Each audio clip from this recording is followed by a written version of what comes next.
Hi everyone, today we'll look through the GCSE trigonometry question using sine rule and cosine rule. So here's today's question worth 3 marks.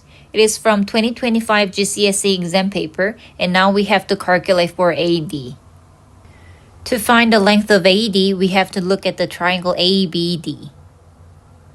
Since we know 2 length and 1 included angle from triangle ABD, we now need to use the cosine rule to find the length of AD. So do you remember the cosine rule?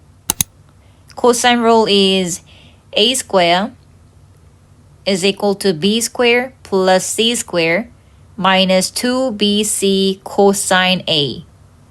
So better remember the cosine rule first, and now we have to substitute those values into the formula. So using the cosine rule, the length of AD square is equal to 9.6 square plus 12.1 square minus 2 times by 9.6 times by 12.1 times by cosine 56.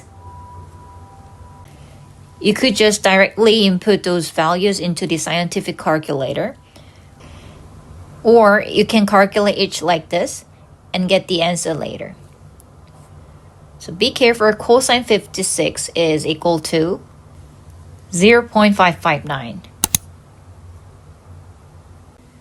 So if you calculate those values, you get 108.70312.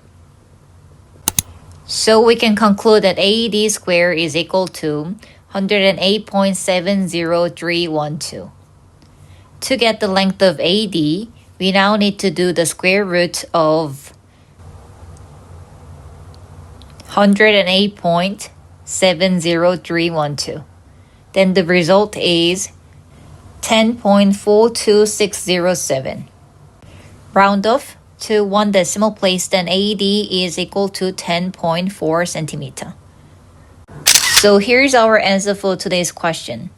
We just find the length of AD using the cosine rule. New math lessons uploaded every Thursday. Subscribe and keep preparing your exams with me.